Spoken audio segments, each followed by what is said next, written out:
Good evening, everyone, and welcome. Welcome to this presentation with Dr. Liam Riordan. My name is Paul Buck, and I'm very grateful for the privilege of being board chair here at Maine Humanities. Thank you so much to the Belfast Free Library. We're delighted to partner with them for this event and are thrilled to have them to have been partners so often over the past 25 years. Hi, Henny. Special thanks go to Brenda Harrington and Sharon Patrica for all of their help in making this event happen.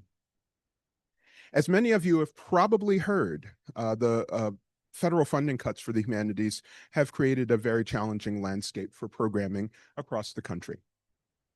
But we're glad to be able to offer this event this evening.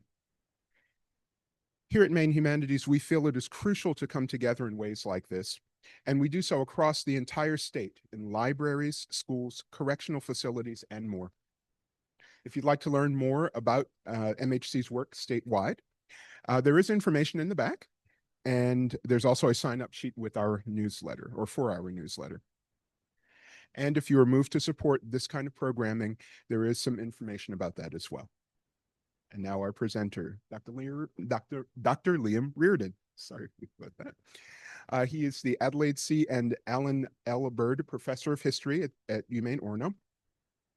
He earned his PhD at the University of Pennsylvania, and his dissertation is titled Identities in the New Nation, the Creation of an American Mainstream in the Delaware Valley, 1770 to 1830. He's authored numerous articles and has authored or edited 3 books and is working on a 4th. Most recently, the edited collection of essays from the Maine bicentennial events will be published this month by UMass Press. It is titled What We Know, What We Wish, Maine Statehood, Historical Commemoration, and the Urgency of Public History. And that is edited by Dr. Liam Riordan and also Dr. Richard Judd. In keeping with the title of the book, he engages with the public about the subject of history in many ways. Some highlights. He was a member of Maine Humanities Council for 7 years, and he has participated since 2020 as chair, vice chair, or a member of the Historical Preservation Commission of the City of Bangor. He's been the principal University of Maine planner for Maine National History Day, a statewide contest for middle and high school students since 2013. He was also a principal organizer of public events that commemorated the bicentennial of Maine statehood. On a more personal note, Dr. Riordan, has been a friend and a mentor to me for many years. And this goes all the way back to my time as a grad student in history at the University of Maine in the decade of the 2000s. And over my time as professor at Fort Kent at UMFK, we've collaborated in those latter 2 areas of service I just mentioned. Dr. Riordan is a dynamic, interactive presenter and educator. And we'll see that this evening, he will engage our minds on the subject of the Declaration of Independence, both in synchronic, so kind of snapshot or kind of momentary history, and diachronic history, so change over time. He'll provide historical context and also will discuss societal engagement with the Declaration in a more recent era. We'll also have a question and answer session at the end of the talk. So without further ado, Dr. Liam Riordan.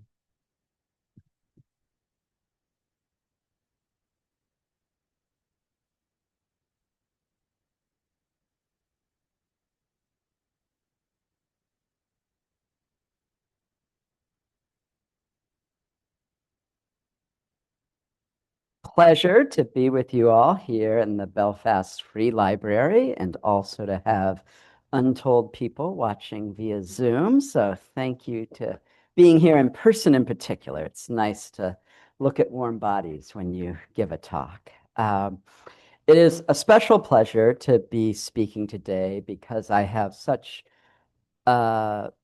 strong sense of the importance of the Maine Humanities Council. It really was a tremendously important part of my career as a history professor. I moved here in 1997 and was lucky to be asked to join the board of the Maine Humanities Council.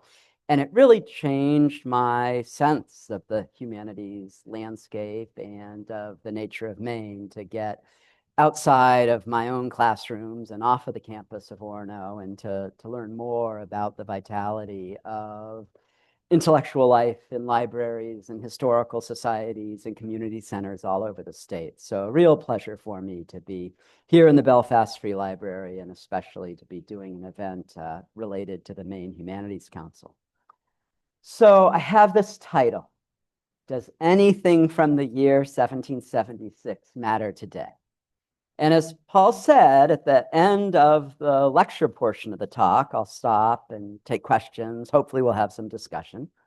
But one of the things I have learned is that I so bludgeon you at the end of a lecture, it is very hard to start talking at the end. So I wanted to start by asking you a question. What do you expect to get in a lecture with this sort of title? Like, I really appreciate you coming out. What about this led you to think, oh, I'm going to check this out. It's going to be kind of interesting. There's going to be something here for me. Any brave soul willing to share with us why they're here, what they think it might be about? Thanks.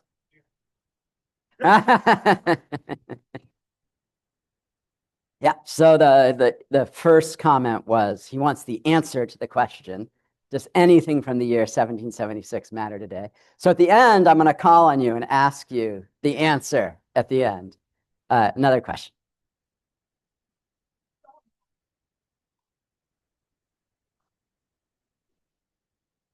Taking away our many of the previous and many of the things that the Declaration of Independence goes on to say about the king and what he was doing. Point by point by point. Great. Thank you for that. So the comment there was about a sense of our present moment, feeling some political urgency and anxiety about events right now, and recognizing 1776 as a moment connected to the American Revolution generally, but connected to the Declaration of Independence in particular, and then how are those in dialogue with one another? And that is really something that matters to me a lot, even though I have to confess I don't really know the answer to that question. And that's something I hope we'll process together over the course of the talk and in our discussion at the end. And in the back.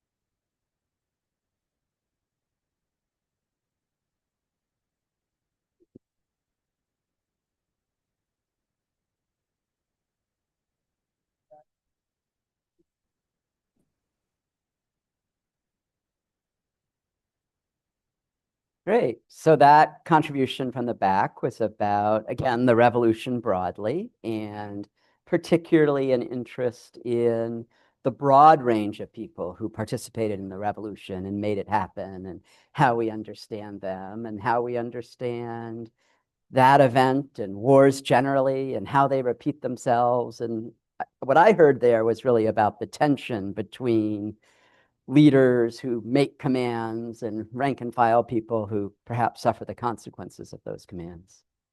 Yeah.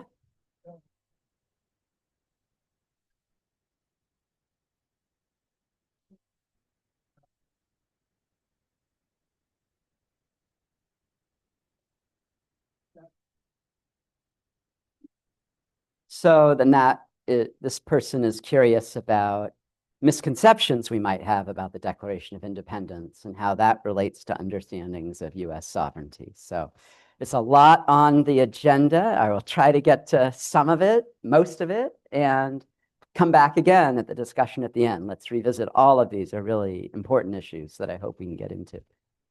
I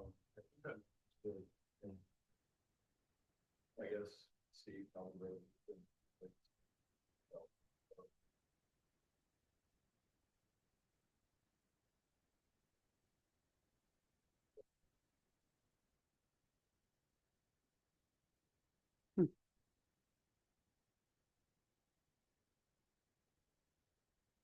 Hmm. Great, great. So really some economic questions, but also some political questions of how we understand states and empires and nations and their relationships. And again, we look at the American Revolution as a turning point for this in US history and maybe even in world history as well. This move from being a colony, part of an empire, to creating a nation that was committed to Republican government. Any question, any brave soul on Zoom sending in a chat comment for us? All right. Well, let me tell you a little bit about myself. I'll plunge into a lecture. Oh, we do have a Zoom question. I'd love to hear examples of courage that might. Okay, so this comes over Zoom. I hope to hear examples of courage that might influence today. Those in 1776 lived in their own present, and there were a lot of uncomfortable unknowns then as now. And that second question, I'm not really knowledgeable about history and also recognize history is so important, and I always want to keep learning. Well, great. Thank you for that. It's harder for me to process what I read and also think about the content of that, but I really appreciate this is part of what is exciting about what the Maine Humanities Council does, and this sense of being lifelong learners and curious and being open to new sorts of experiences. And I hope to share some of that with you via my expertise in the revolution. And I hope we have an ongoing conversation at the end about all of the potential connections, but also contradictions that we might see between now and 1776. So briefly, I'll tell you a little bit about my background. I am an early American historian. I was hired to teach in the history department at UMaine in 1997. I'm a specialist in the American Revolution, so my research, teaching, and writing mostly focuses on the period from the 1750s to the 1830s. The year 1776, of course, is most closely associated with the famous political document, the Declaration of Independence, and most of my talk will focus on that document. I will point out it is somewhat frustrating to me how often people confuse the year 1776 with the US Constitution. So, the revolution is really framed by these two very important political documents, one in 76 and one that has a more complicated kind of chronology, ratified starting in 1787, modified substantially in 1791 with a huge war in between them. So two very different sorts of political documents. And the last thing I'll share with you, which Paul touched on in his generous introduction, is that I'm really committed to public history. It's really important to me that academic historians not just write for each other and work with their students, but also try to participate in a broader discussion about the past and about how the past might shape our understanding of the present. So for all of those reasons, I'm really happy to be here today. And let's plunge into the basics of the Declaration of Independence. So the Declaration of Independence is usually seen as the start of the American Revolution. What I have on the screen now is sort of the most famous, iconic version of that document, probably familiar to everyone. We can see in that top line, the Declaration is strongly associated with the date July 4th, 1776. And this document clearly has an ongoing legacy for all of us in our present day lives. Most Americans try to celebrate it with family gatherings, fireworks, barbecues, and picnics. And that is something that is widely shared throughout the United States. The Declaration, of course, is one of the most famous documents in American history. Indeed, it is one of the most influential political statements in world history. But notwithstanding this fame, the meaning of the document remains elusive, and even some basic facts about the Declaration of Independence are quite confusing. So my basic strategy tonight is to try to do three things in my talk. First, to explore a bit about how the past and the present are related to one another via historical commemoration. Second, to talk about the context of the creation of the Declaration of Independence in 1776. And then third, to do a bit of a close reading of two particularly influential but really contradictory parts of the text of the Declaration of Independence. So let's start with this question of commemoration. We are in a period when there will be increasing public attention to the Declaration of Independence because of this curiosity of a 250th anniversary coming up. So I went on the website of the National Archives this morning where they have a countdown, counting down to July 4th, 2026. And so we are 1 year and 21 days away from that 250th moment. And that is a really powerful way that brings the distant past into the present, right? It creates the momentum for events like these and others that will be forthcoming over the next year, which I really appreciate. Now, that urgency to commemorate the revolution generally and the Declaration of Independence has been with us for a long time. And the painting that I'm showing here was done by John Trumbull. It has a somewhat redundant or obvious title, the Declaration of Independence, July 4th, 1776. And he began work. You can see I give these funny range of dates for this particular painting. So he began working on this project in 1786, so more than a decade after the Declaration, or a decade after the Declaration had been begun. He was really committed to painting each signer from life. And so he traveled to Europe, he traveled to different states in his quest to have kind of this documentary accuracy to his project.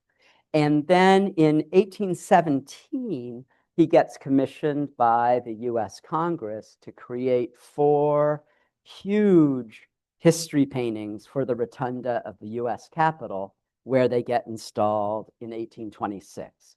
So this painting is 12 by 18 feet and hangs in the US Capitol today. And in some senses, the painting is exactingly accurate, but in others, not particularly.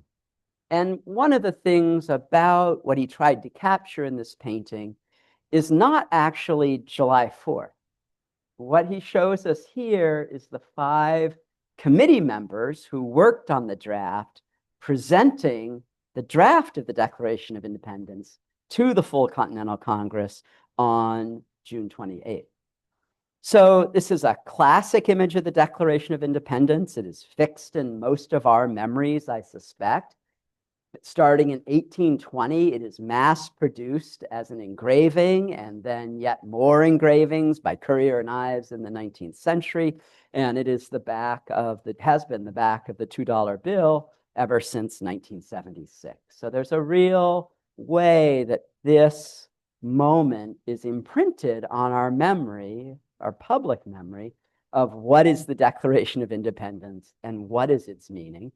And one of the things that I think the painting conveys is a great sense of unity of those members of the Continental Congress, that they were acting in concert together. And that is not particularly accurate. That the actual history of the composition of the Declaration is a little bit messier, a little bit more complicated, and that will require us to look a bit more closely at the Declaration itself. So here again is this famous kind of iconic version of the document. It has, again, that not just the date at the top that's so important, but then the next large title line announces that this is a unanimous declaration. And then, of course, the iconic grouping of those 56 signatures at the bottom, right? John Hancock stands out. The rest we can't really see. We certainly can't make out anything legible in the crowded text of the document itself, but we see it and we know what it is. And again, there is something slightly misleading about this as our sense of what the Declaration is. So this is actually an engraved facsimile of the Declaration of Independence. It was created in 1823 because already at that point, the sort of formal, large-scale version had begun to deteriorate, and it was falling apart. And in the 1820s, the US government recognized this as sort of a key document of the founding of the US, so they wanted to preserve it. So they had this version made. This is the original of that version that is on display today in the rotunda of the National Archives. And, you know, it is hardly legible at all. So because of that preservation effort in the 1820s, we now have that document today on display since 1952 in the rotunda of the National Archives, along with the Constitution and the Bill of Rights, which are described as the Charters of Freedom. So this too is an important space of commemoration, right? This presents the Declaration and those other founding documents in an abstract sort of way, in a national presentation in Washington, D.C.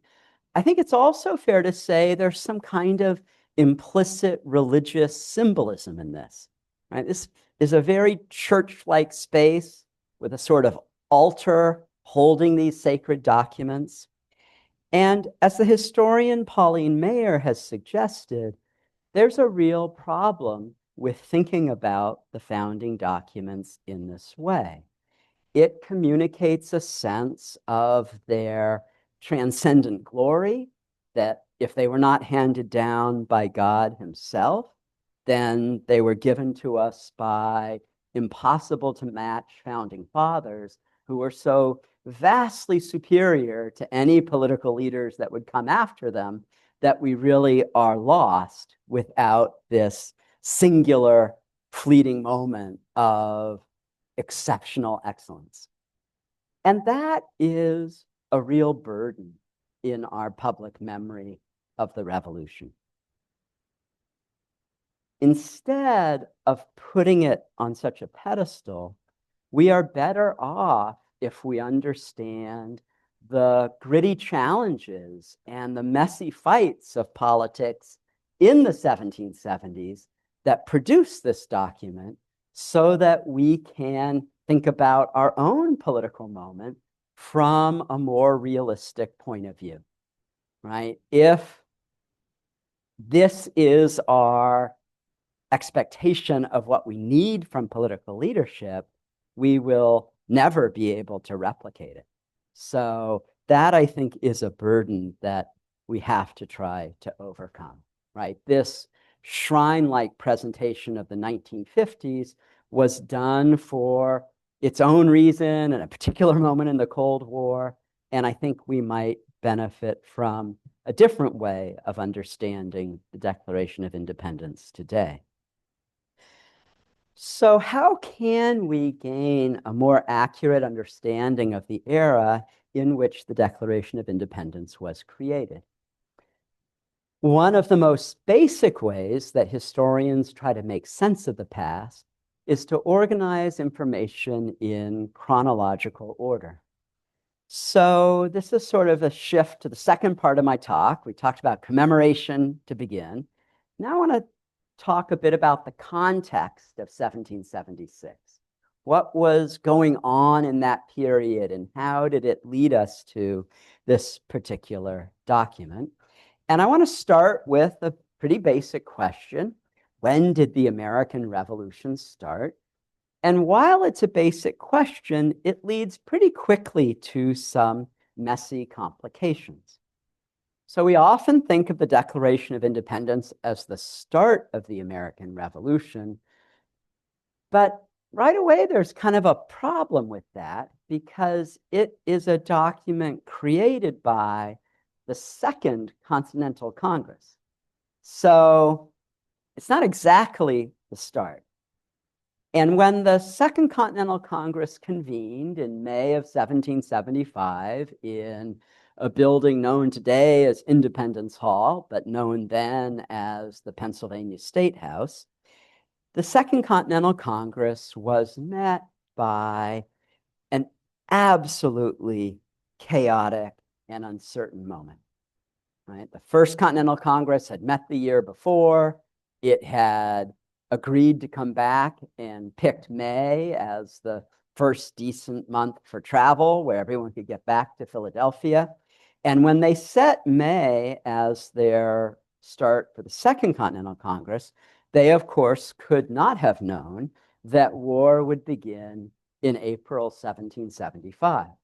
So they are convening to discuss political matters while troops are actively mobilized in Massachusetts, in and around Boston, and the Second Continental Congress faces some extraordinary pressure.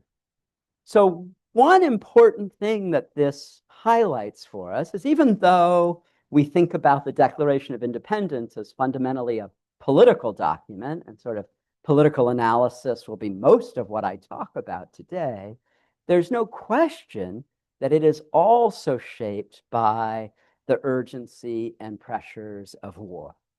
So a political historian might say the revolution starts with the Declaration of Independence, but a military historian would quite rightly say, well, that's ridiculous because we've been months and months fighting a war. It's got to be earlier than that. And there's not really a right answer to that, right? It's what is your priority? What are you trying to think about or understand?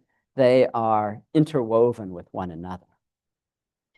Now, to understand how the Declaration of Independence was created, I do think we have to get into some painful nitty-gritty of chronological developments in May, June, and July of 1776. I'm going to try to do this relatively quickly. But one of the surprising things is, again, if we think about the Declaration as the start of the Revolution, but beginning in May of 76, the Continental Congress had already called on the colonies to write new state constitutions. So they are anticipating this coming in advance of this sort of formal declaration that we know will come by July 4th, but that they are not aware will occur. On June 7th, Richard Henry Lee, very influential delegate to the Continental Congress from Virginia, proposes that the Continental Congress declare independence. And a few days later, a committee of 5 is named to draft the document. So the portraits on the bottom of the screen are the 5 members of the committee. Roger Sherman on the left from Connecticut, Benjamin Franklin and Thomas Jefferson in the center, John Adams next, and Robert Livingston of New York, the 5th member of that committee. At the first meeting of the committee, Jefferson was charged with taking the lead in writing the document. He was the youngest delegate at the Continental Congress, and he worked on the draft for 17 days. So not a whole lot of time. And although he clearly is the lead author, he did write it with quite a bit of input from the committee. And then they present this draft to the Continental Congress on June 28th. Now, the Congress takes up the question, and they have their first vote on whether to approve or reject it on July 1st. And that vote on July 1st is far from unanimous. 9 in favor, 2 opposed, and 2 abstained. So Pennsylvania and South Carolina both voted against the declaration. New York abstained, and Delaware also did not have a vote because it had 2 delegates and they split on the question. So more debate, a revote by the states on July 2nd, and still they do not get a unanimous vote. It's 12 of 13 in favor, but they decide that this is sufficient to go forward and to announce this as the decision of the Continental Congress. And John Adams has an incredible letter to his wife, Abigail, about his excitement at this moment. And I think it's a great crystallization of Adams, who was so smart and worked so hard on this cause and was also wrong about July 2nd being the day Americans would hold near and dear to their hearts. So I'm going to share kind of a long excerpt from his letter because I just think it gives a great sense of his passion. And I think it also gives us a little insight into how close a relationship he had with Abigail. The 2nd day of July, 1776, will be the most memorable epocha in the history of America. I am apt to believe that it will be celebrated by succeeding generations as the great anniversary festival. It ought to be commemorated as the day of deliverance by solemn acts of devotion to God Almighty. It ought to be solemnized with pomp and parade, with shows, games, sports, guns, bells, bonfires, and illuminations from one end of this continent to the other, from this time forward forevermore. You will think me transported with enthusiasm, but I am not. I am well aware of the toil and blood and treasure that it will cost us to maintain this declaration and support and defend these states. Yet, through all the gloom, I can see the rays of ravishing light and glory. I can see that the end is more than worth all the means, and that posterity will triumph in that day's transaction, even although we should rue it, which I trust in God we shall not. So again, beautifully articulate, really on top of what's going on, but also kind of wrong. So the Continental Congress doesn't accept the draft from the committee in toto. They end up revising it by a full assembly of the Continental Congress, and they, by and large, improve it. They make it more concise. They sharpen up some of the meaning. They delete one particular significant subportion. And July 4th is the day that Continental Congress agreed on changes to the draft language in the Declaration. So that is really why July 4th is the critical day. It's not actually the vote of Congress. It is, they finally have finalized the language that we will know as the Declaration of Independence. The New York delegation will not approve of independence until July 9th. So our sense of a unanimous moment of declaring independence on July 4th is not correct. And the signing of the document does not begin until August 2nd. So that sort of iconic version of the document that we had looked at before is the engraved copy of the formal version that was made on August 2nd that members of the Continental Congress begin to sign. And in fact, a number of the signers had not been members of the Continental Congress on July 4th. They are adding their names to the document after the fact, or on July 2nd, really would be the key date. They are adding their signatures after the fact. So I want to move on then to the third part of my talk, and that is to think a bit more about the language of the Declaration of Independence itself. And for this, I want to focus on a printed version of the Declaration known as the Dunlop Broadside. This is the first printed public copy of the Declaration of Independence. After the Continental Congress agrees on that language on July 4th, they have a fair copy written out that is delivered to Robert Dunlap, a Philadelphia printer, and he sets type all through the night so that on July 5th, 1776, the first version of this document is shared with the public. So this is a large piece of paper, 3 feet by 2 feet. It is what was called a broadside, and this is the equivalent of a social media message of our contemporary moment. This is something that could be quickly and inexpensively created. It could be mass produced by being printed. It could be posted on a wall. It could be passed around a tavern. We actually don't know how many copies of the Dunlop broadside were printed that night of July 4th. We suspect 200 to 300. On July 6th, John Hancock, the president of the Continental Congress, will mail it to all the states. He will also mail copies to Washington, who's now with the Continental Army outside of New York City, anticipating a major battle there.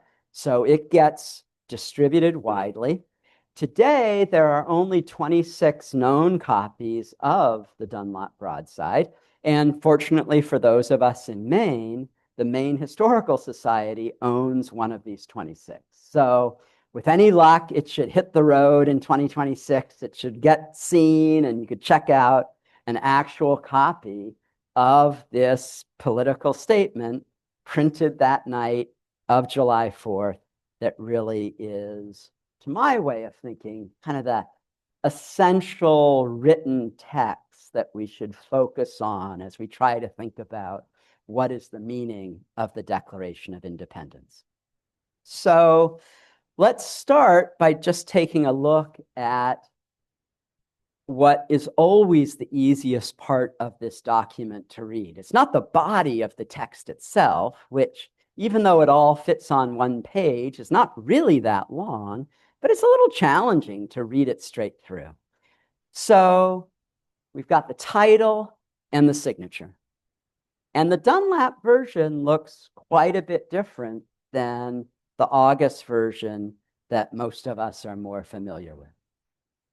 So most significantly, the title here makes no claim to this being a unanimous declaration. Right? This is printed July 4th, New York, a significant colony where a war is about to turn. They know full well by the end of the month, British forces will be landing there. So it's a declaration, but not a unanimous one.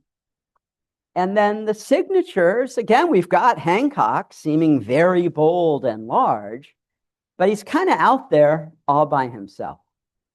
And the names of the signers will not be shared with the public until 1777, until after some significant Patriot military victories that begin to make the Continental Congress think, well, maybe we could share our names without great risk. So some pretty big differences right out of the gate in terms of what this expression of the Declaration says. So there's really two major aspects of the body of the text that I want to focus on for the remainder of my talk before we turn back to discussion. And we'll start with the first paragraph. I've got this sort of cut from the Dunlop document itself, but then spelled out in larger letters so we can actually read it. And I think this is language that most Americans are quite familiar with. When in the course of human events, it becomes necessary for one people to dissolve the political bands which have connected them with one another and to assume among the powers of the earth the separate and equal station to which the laws of nature and of nature's God entitle them. A decent respect to the opinions of mankind requires that they should declare the causes which impel them to the separation. So this is a explanatory statement, right? Let us explain what we are going to be doing in this formal political document. And then, of course, the next paragraph opens with the most famous language of all in the Declaration of Independence, this extraordinary revolutionary idealism. I mean, there is a elegance and a power and a succinctness to an expression of American political ideals that remains worth quoting at some length. We hold these truths to be self-evident, that all men are created equal, that they are endowed by their Creator with certain unalienable rights, that among these are life, liberty, and the pursuits of happiness, that to secure these rights, governments are instituted among men, deriving their just powers from the consent of the governed. So in these few lines, we have a powerful expression of the premise of this new government. First, that all people were created equal. Second, that we have inherent, inalienable, and natural rights. That government is to be limited, that its purpose is only to protect those rights, and that government gets its power and legitimacy from the consent of the governed. So the people are sovereign. The people are the source of the government's legitimate power. This revolutionary tradition represents the very highest ideals of American society and is a vision that has since inspired individuals resisting oppression throughout the world. This is really important. And these idealistic associations of the Declaration have long been central to its meaning. And this is the way that the Declaration is mostly understood today. But this famous section was not important, nor much commented upon during the 1770s and 1780s. It was only as the revolutionary generation died and as people looked back to this document as a founding moment that this language in the Declaration moved to the center of how it was understood. The first people to champion this view of the Declaration of Independence were participants in the radical anti-slavery movement of the early national era, who said, these are the values of the United States, and our anti-slavery movement is aligned with those commitments to equality. Now, that anti-slavery movement was always a fringe movement of radicals. And the way in which the revolutionary idealism of the Declaration really comes to the center of the American political tradition is through the work of Abraham Lincoln, particularly in the Gettysburg Address, when he makes explicit that this was the core values of the United States that had been intended by the revolutionary generation and that the Union was committed to during the Civil War. Now, this second paragraph continues and has a notable shift in tone to something quite a bit darker. And it discusses the abuses of the king. It discusses the political tyranny of the moment. And it makes a strong statement about the right to revolt when one experiences that kind of oppression. This long train of, this is, it's interesting to me, we go from this lofty language, and then without even a paragraph into something much more chilling. When a long train of abuses and usurpations evinces a design to reduce us under absolute despotism, it is our right, it is our duty to throw off such government. Such has been the patient sufferance of these colonies. So if we step back from sort of close textual reading for a moment and think about that broadside and what is the sort of relative weight of these different sections of the Declaration of Independence, I think we can see something pretty revealing. And so I've put a red box around that sort of opening preamble and the part of the second paragraph that's sort of idealistic and about equality. And that is a very small portion of this document. And then this much larger blue box begins with that transition about the long train of abuses and then the right to revolt. And then the rest of that is a long string of statements about the specific abuses that they allege the king to have committed. So I particularly like this slide because I call it up from the Maine Historical Society's website, the Maine Memory Network. You can go home and Google this, and it will give you their scanned version of the Dunlap broadside on one side, and then a nicely typed out version of the exact text, so you can sort of look at them side by side. So we get this list in the middle of the document, 20 statements that blame specific royal action. And each one of these begins, he has, he has, he has, he has. This list of abuses makes up 60% of the text of the Declaration of Independence. This was the meat of it and the meaning of it at the time it was created, right? These are the pieces of evidence, the facts that we are submitting to a candid world that legitimate our revolt against our existing government. This was also a really controversial part of the document at the time. Many of these allegations in the light of day are not accurate. Many of them are misleading and confusing.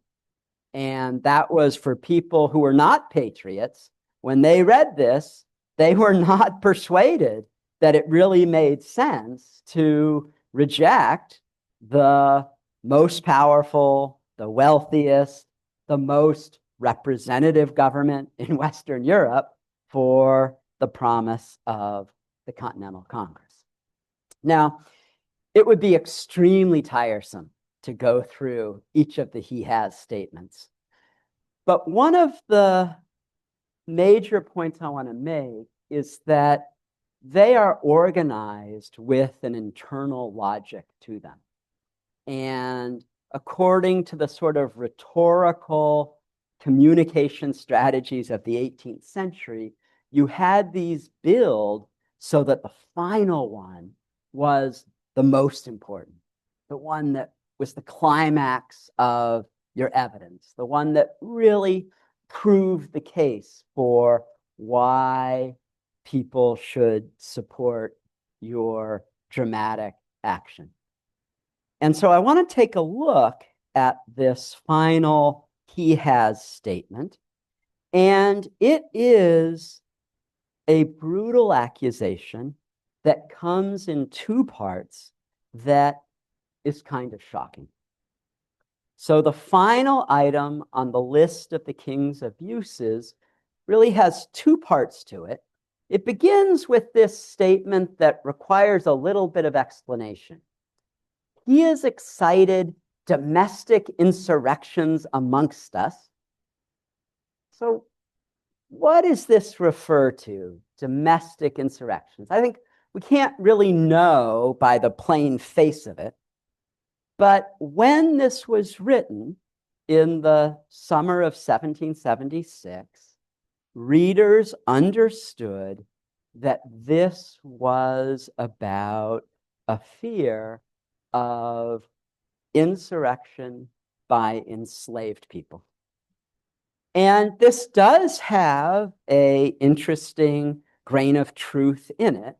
I put up the proclamation on the right, which was the statement by the royal governor of Virginia that he issued in November of 1775 that offered freedom to any indentured servant or enslaved person who was owned by a patriot or a rebel, who was owned by a rebel, who was willing to take up arms in defense of proper order under the king.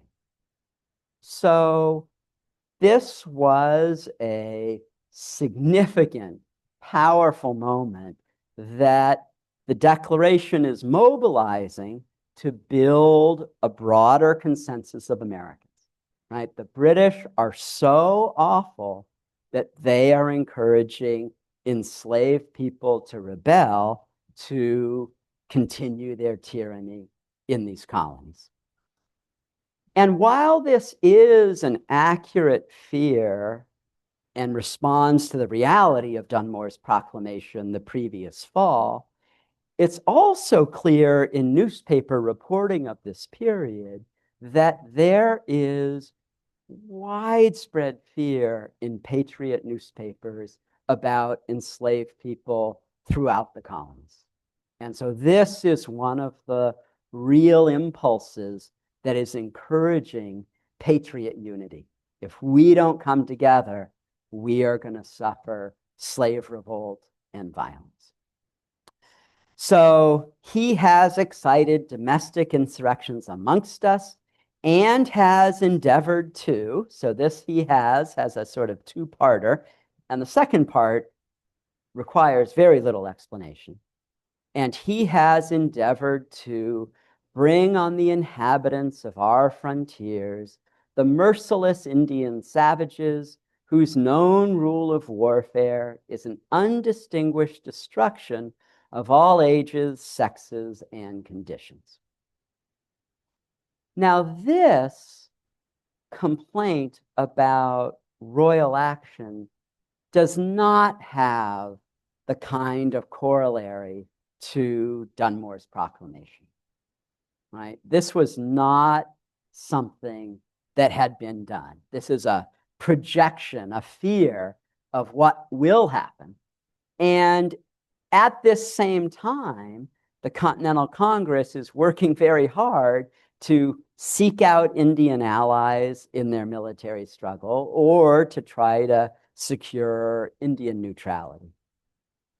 So again, this is sort of an incredible climax to a document that we usually associate with some of the most appealing aspects of American political culture. And so this is really the final point of my talk, and I look forward to having a conversation about this. I think if we really are going to understand the Declaration of Independence, and if we are going to think about it as a critical starting point for political culture in the United States that continues to inform our values into the present, I think we have to be able to struggle and recognize that both of these things are crucial elements of the Declaration of Independence. Can we have a public memory of the Declaration that both praises its idealism and its vision of equality and an inclusive world, at the same time that we recognize it voiced a real sense of violence and a real sense of exclusion, that people of African descent, that indigenous people could not be part of this patriot coalition, that they were part of the tyrannical agenda of the British instead. So that's the question I'd like to ask to open the discussion.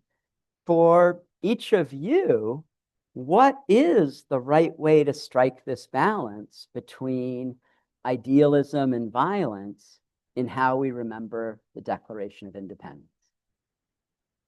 Should it be all of one, all of the other, some kind of mix?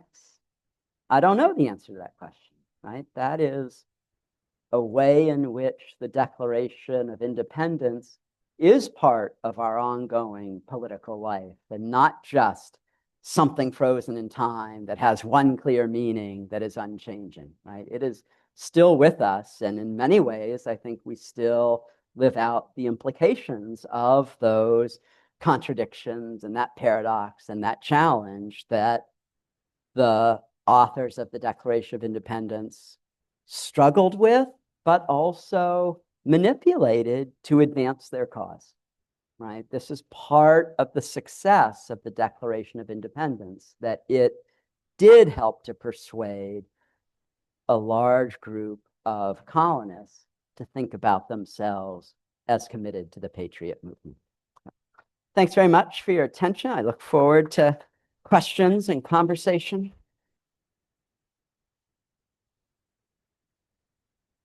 So what's the answer? You set yourself up. You have to go first.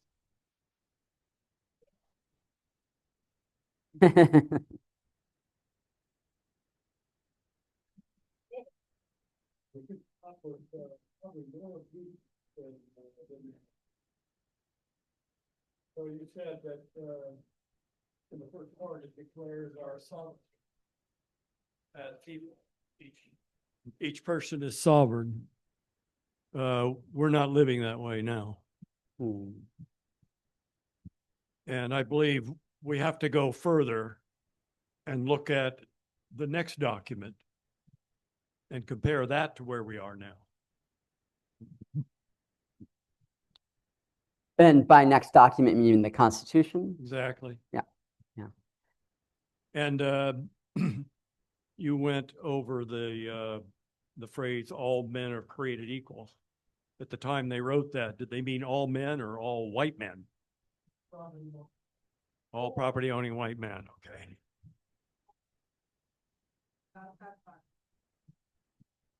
Yeah, that's true also. That's the way that was thinking of the time. So, one of the responses I'll make to that is that I think one challenge we have thinking about this late 18th century moment is that we are steeped in a sense of the significance of individualism for understanding political rights and American political culture. So you use the phrase, that the individual was sovereign. And I think that is not something that would have been shared in the late 18th century. The collective people were sovereign, but individual people were not, were something you were more concerned about. And I think this does become the big challenge for the Constitution, that political leaders of this era could agree that we wanted a representative government, we wanted a Republican government, that the people were sovereign. So that's easy to accept, relatively easy to accept in the abstract, but how you actually graph that into a representational scheme of the way Congress, the way the government will be shaped and how people vote, then the process becomes very messy. The second thing I want to say, this is a really important question, right? All men are created equal. What does that mean? What does it mean that Jefferson could write this, right? A large slaveholder, clearly, it doesn't literally mean what it says. I do think that there was a more visionary sense of inclusiveness in that phrase. And one of the reasons I say this is that one state constitution did allow people of African descent and women to vote. And that state, the New Jersey State Constitution of 1776, and it gets revised. And in 1776, the language is just kind of open-ended, any person. But then they revise it in the 1790s, and they say he or she could vote. And then it gets revised again, I think in 1809, and then they take that away. And they say it's only for white men. Now, it is true, as another person said earlier, that it allowed women and people of color to vote, but they also had to be property holders. So there's a web of things to us that seem contradictory or manipulative. But I do think there was, this was a radical expression that was trying to mobilize as large a segment of the public as could be mobilized. And so, that I think is part of what makes the Declaration of Independence exciting. It is a document that is forged in a moment of desperation, a moment of uncertainty. And so there's a certain risk there. There's a certain openness to, well, what is on the table for the revolution? And, as someone said at the very start, we shouldn't just think, the revolution did not happen because of the guys in the John Trumbull painting all by themselves, right? It required large-scale mobilization for years and years and a lot of suffering. And that involved people, among the patriots who had very different visions of what they wanted the revolution to deliver. And so there was a more radical possibility in the revolution, even though we can see it clearly gets foreclosed over time in the early 19th century. Yeah. Oh, we have a microphone, so Don't forget that many of the people during that time, the men and leaders, were Masons. And with the Masons' philosophy of all men being created equal to one powerful supreme God or whatever, that's, I think, came through that whole thing with those people and spreading that around, because many of them were Masons back then. that is true. And I think this is also, the 18th century, this era of enlightenment, was one of ideas and was one of confidence in human reason, that we could think rationally and carefully and design a better government than just what we've inherited. So I think of the Masons as part of that broad movement of really, really meaning a kind of fellowship and a kind of connection that is our more optimistic sense of human potential. Yeah, so someone in the very back.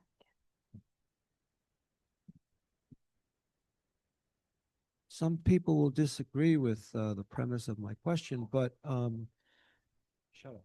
But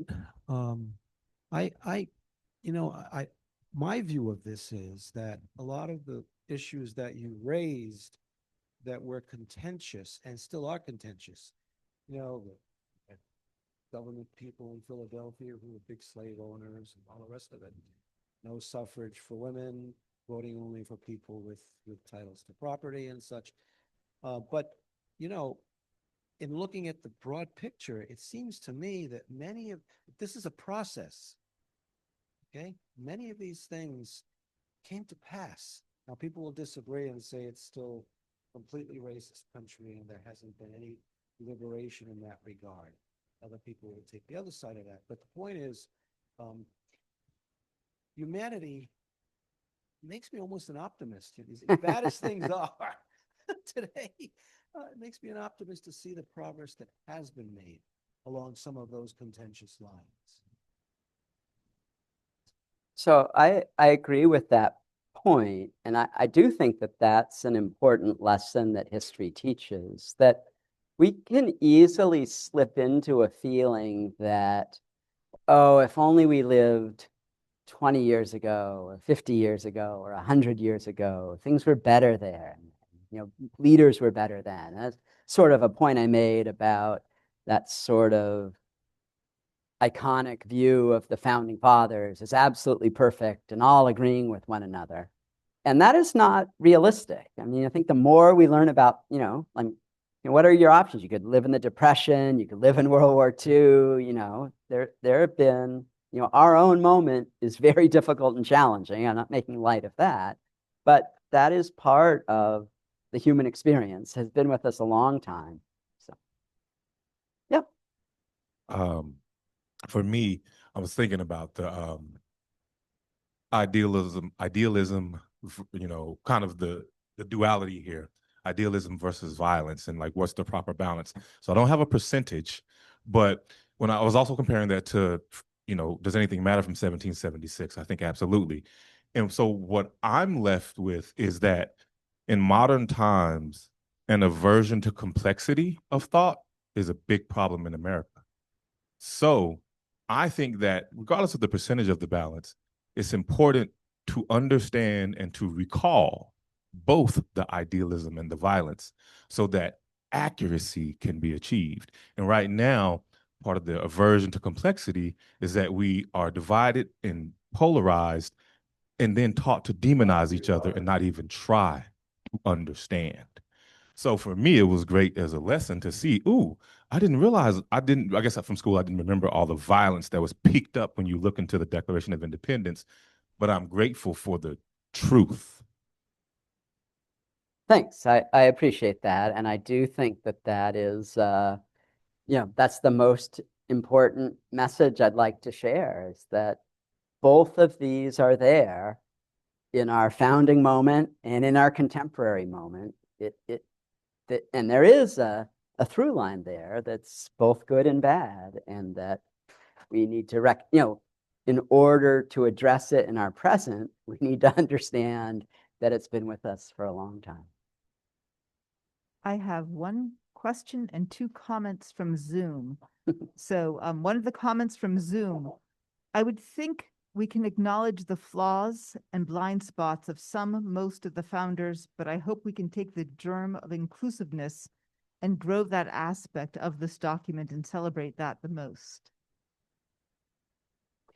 There's been, needless to say, there's been a lot of scholarship about the Declaration of Independence. And one of the most interesting recent books has been written by a political philosopher named Danielle Allen. And the title of her book is Our Declaration, a Reading of the Declaration of Independence in Defense of Equality. And she is really the most recent scholar who has really dug deep into what are the sort of positive qualities of the Declaration of Independence that should inform our thinking about it going forward. So if that's a theme that matters to you, I really recommend Danielle Allen's Our Declaration. And then another comment. I would like to mention for those interested that the Bangor Historical Society has a stone copy of the Declaration, which I think is one of the 1823 engraved exact replica of the original document.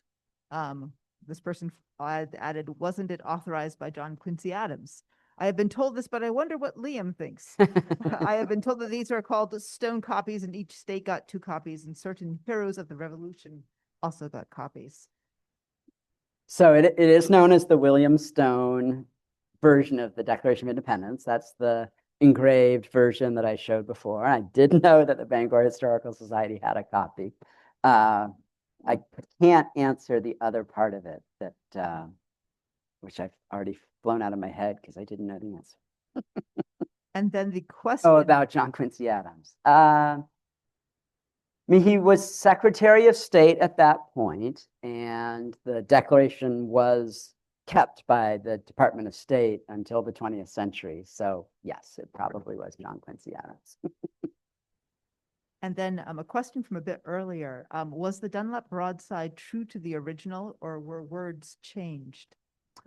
So, as you could imagine, there's been some real microscopic analysis of this. And it is, well, the question is, what do we mean true to the original? So we don't, that the fair copy that the Continental Congress wrote out on July 4th and gave to the printer, that does not exist. So we do not literally know. One of the peculiarities of the Dunlap manuscript is that it has some extra dashes in it. And another recent scholar has argued that this represents the way Jefferson intended for the Declaration to be read aloud. And these extra dashes indicate pauses that are part of it as a rhetorical statement. So there's some small issues like that. Danielle Allen has taken issue with the change of a pronoun in the stone version of the engraving of the Declaration that makes it a less collective statement than she thinks it is. So there are a handful of technical variations, but they are pretty small unless you're really hyper vigilant and into it as a specialist.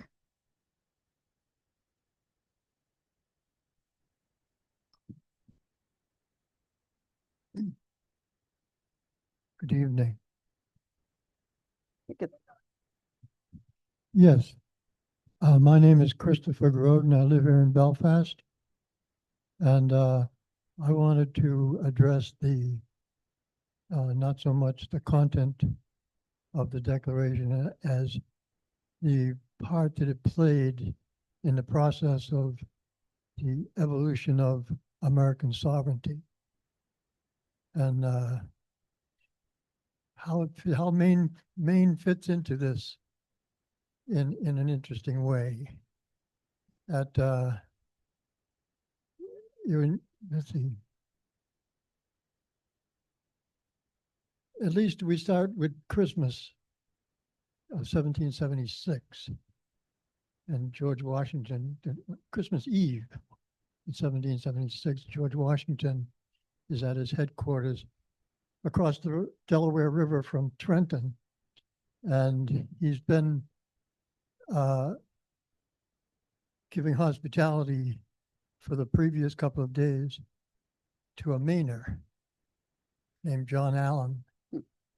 And in the course of the interaction between them, he gives John Allen a commission as a colonel in the Continental Army to become the commandant of the Machias militia. And he also makes him the first superintendent for Indian affairs in the history of the United States. So that evening, he sends a letter to Wabanaki people asking for a treaty. And so the Continental Congress ends up empowering the Provincial Council of Massachusetts, led at that time by James Bowdoin, for whom Bowdoin College gets its name, and empowers them to hold a conference with the Wabanaki toward the end of securing this treaty. So the conference starts in the first week of July, 1776. Well, actually, I'm going backwards. Well, anyway, I mixed up a little of my dates here, but the fact of it is, actually, the thing with John Allen happened after. But at the time, Washington had called for a treaty with the Wabanaki Indians because they weren't having much luck with the Haudenosaunee Iroquois. It was most of whom were sticking with the British. So the conference starts in early July, and representatives of the Wabanaki come down, and so they're holding the conference. And it's interesting because what they're doing, you know, is very related to what was going on and what you described in Philadelphia at the time. So one of those broadsides was put on a horseman who took it all the way up to Massachusetts to Watertown, because that was the revolutionary headquarters. The British were still in occupation of Boston. So that broadside was brought, and it was read to the natives in the conference first. And they were one of their spokesmen is, there is a transcript, I mean, of the conference. So we know that what was said. And I believe it was Ambrose Bierce, who, of the Maliseets, who said, "We like it well." And so they went on to formulate this treaty, and they signed it on the 19th. One of the most interesting parts of the treaty, it is the sister document to the Declaration of Independence, because you don't become a nation, a sovereign nation, by declaring independence. There's no legal force to the Declaration of Independence. You have to be recognized by an already sovereign nation. And at that point, the Wabanaki were a recognized sovereign people. They had treaties with England, France, and the Vatican. The oldest one was with the Vatican. So it becomes a sister document. And the thing that says it even more, the preamble to the treaty is almost word for word from the Declaration of Independence. So that the Watertown Treaty of July 76, you can Google it and find it at the Maine archives. They've got a great scan of it. And it is the first recognition of U.S. independence by another sovereign nation. So the Indian Treaty was already underway when news came of the Declaration of Independence. So it is a kind of remarkable moment. And you are right, too, that on that night before Washington crosses the Delaware to attack Trenton, he finds the time to write a letter to the Passamaquoddy and the Maliseet, imploring them to send troops to join the cause. So indigenous nations and individuals are fully intertwined with all the events of the late 18th century. I should just add that the original of the treaty is preserved in the Massachusetts archives because of Massachusetts administering Maine at that point in time. Yeah. I think there was a question up front.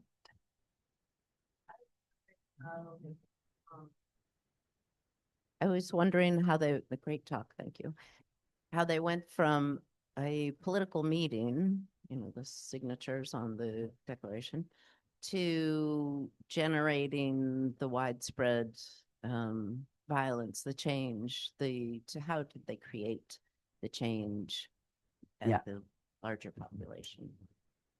So that's a great question.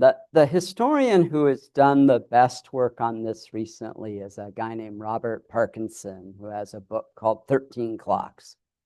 And he looks very closely at newspapers published, particularly from the start of the war, April 75, through July of 76.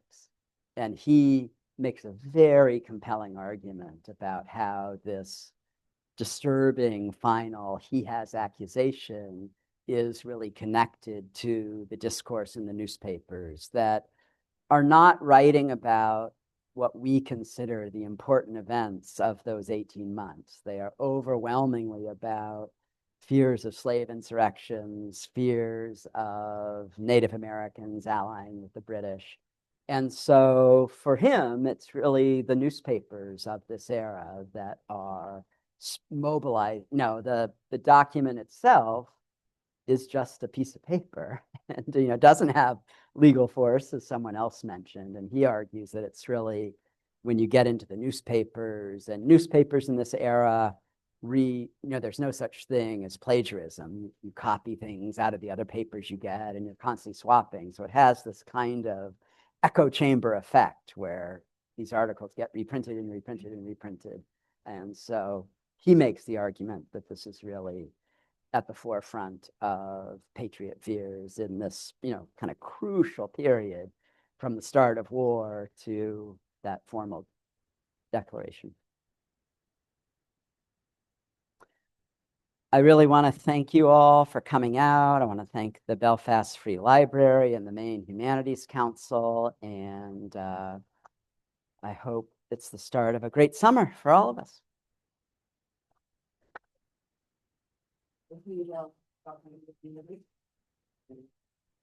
Wonderful talk. So grateful for your reflection.